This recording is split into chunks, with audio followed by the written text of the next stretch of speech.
Hey gang, Sam Ward here, and I am inside my car here in line at Starbucks because it is way too cold to walk and talk.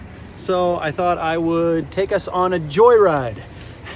We're on a joyride these next couple weeks as we talk about joy and living it out. Like, what does that look like? How do we get more joy? Denny's talking about that through the scriptures. Pastor Steve has been preaching about that too.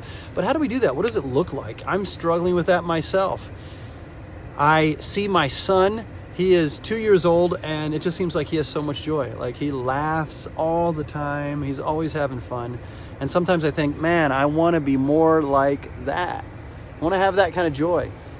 How do we do that? I was thinking today that one of the ways that we experience joy that God designed us for is through praising Him, getting off ourselves and thinking more about God. And so I think that's the first thought, that we are designed for praise. Welcome to Starbucks. What can I get started for you? We're at Starbucks, so give me a second. I am looking for a latte. What's your best latte? In my opinion, barista does know best. I like the cinnamon dolce. It's a really good latte. It's not too strong. It's not too overpowering. And you can add as many shots, and I feel like it doesn't really affect the flavor like other lattes. Let's do that. I will have a tall. I'm also a volunteer with Big Brothers Big Sisters. Beautiful. So that's going to cost you nothing. Okay, that would be great. Alrighty, we'll see you at the window. Thanks a lot. No problem. So we're designed to praise. Had to get my order in. Sorry about that. We're designed to praise. And we are designed that way by God. Scripture actually tells us this in the book of Isaiah. Everyone who is called by my name, whom I created for my glory, whom I formed and made. Psalm 63, because your love is better than life, my lips will glorify you. I will praise you as long as I live, and in your name I will lift up my hands.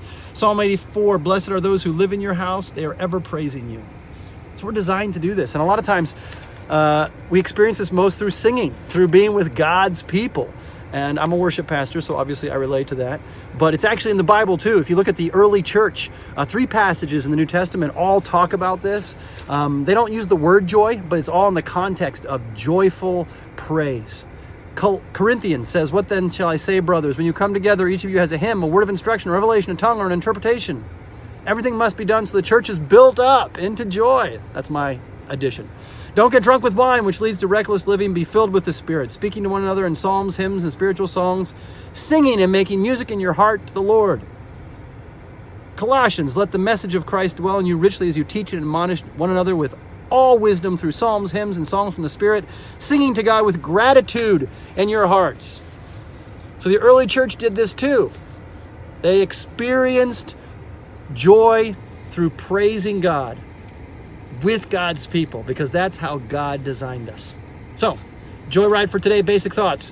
1, God designed us for praise. 2, when we do this with God's people, we experience more joy.